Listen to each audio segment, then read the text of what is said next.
Imagine something so beloved, so universally adored, that it's been called the food of the gods, something that has traveled across empires, been used as currency, sparked revolutions, and even played a role in love and war.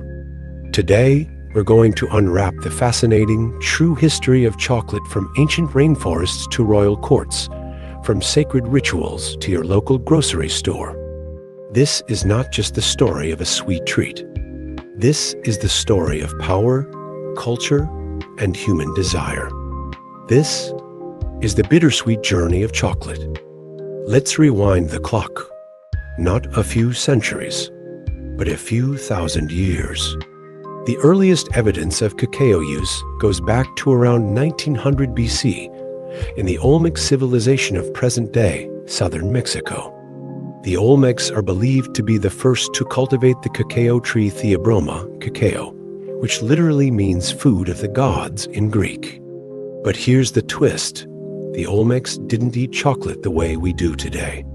There was no candy bar, no milk chocolate, no truffles. Instead, they prepared a bitter, frothy drink made from ground cacao beans, often mixed with spices, water, and even chili peppers.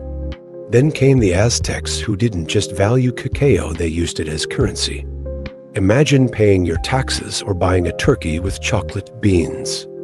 For the Aztecs, cacao was a symbol of power and luxury. The Emperor Montezuma, too, was said to drink dozens of cups of cacao a day, believing it gave him energy, stamina, and virility. But this chocolate? Still bitter, still unsweetened. It wasn't a treat, it was a sacred elixir. Enter the Spanish conquistadors in the early 1500s. Hernan Cortés, during his conquest of the Aztec Empire, encountered this powerful drink and the culture surrounding it. He brought cacao beans back to Spain in 1528. At first, it remained bitter and exotic, consumed only by the elite. But then, sugar was added.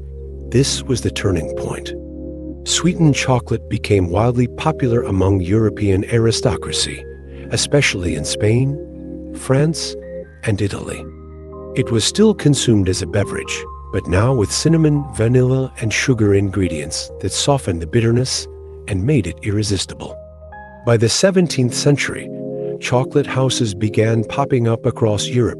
Think of them as early cafés, but with hot chocolate instead of coffee. But chocolate wasn't for everyone. It was a luxury. Only the wealthy could afford it. And behind the scenes, colonial plantations in the Caribbean and South America were churning out cacao using enslaved labor. It's here that the dark side of chocolate's history begins to take root. Fast forward to the 19th century, and chocolate was about to undergo another revolution, an industrial one. In 1828, a Dutch chemist named Coenraad van Houten invented the cocoa press, which could squeeze the fat cocoa butter from roasted cacao beans. This left behind a dry cake that could be ground into what we now know as cocoa powder. This made chocolate cheaper and easier to produce. Then in 1847, the English company Fry & Sons created the first solid-eating chocolate by combining cocoa powder, cocoa butter, and sugar. It was gritty, but it was revolutionary. In 1875, Swiss chocolatier Daniel Peter added condensed milk to chocolate, and with the help of his neighbor, Henry Nestle, milk chocolate was born. Just a few years later, another Swiss genius, Rodolphe Lindt, invented the conching machine, which smoothed chocolate into that silky texture we now crave. Soon came the titans of chocolate. Milton Hershey, who made it affordable in America. Cadbury, who shaped it into Easter eggs and gift boxes. Mars, who introduced chocolate bars and caramel fillings. By the early 20th century, chocolate was no longer just for kings and queens. It was for everyone.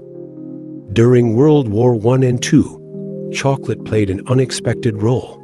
It became soldier rations. The U.S. government partnered with Hershey to produce a specially designed de-ration bar packed with calories, hard as a rock, and resistant to melting. Soldiers called it Hitler's secret weapon because it tasted so bad.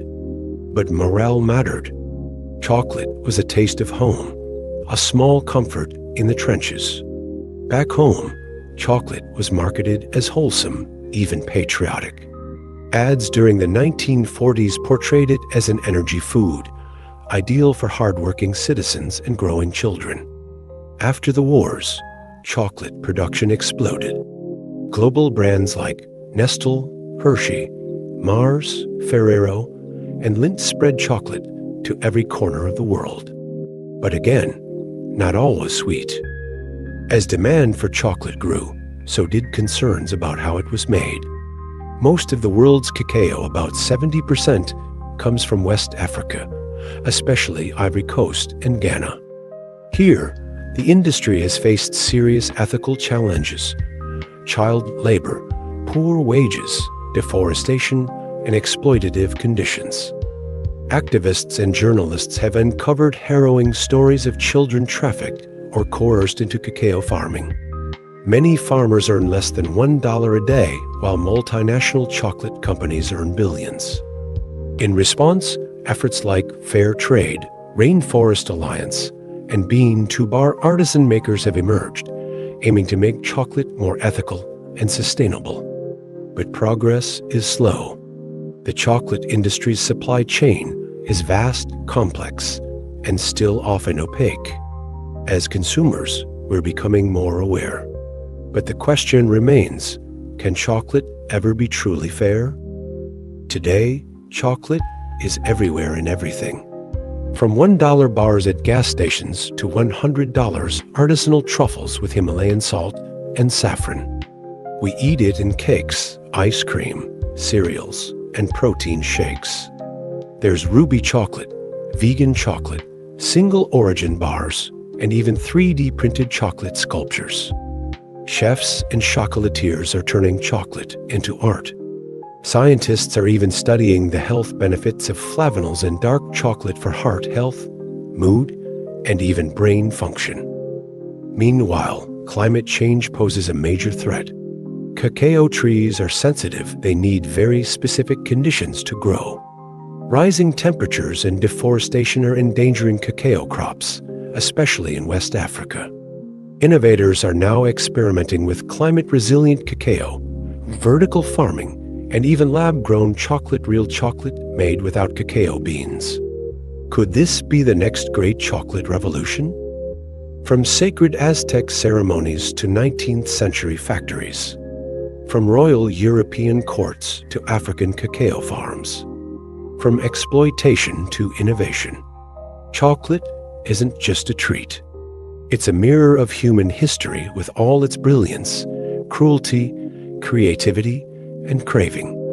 Next time you unwrap a piece of chocolate, remember, you're not just eating a dessert.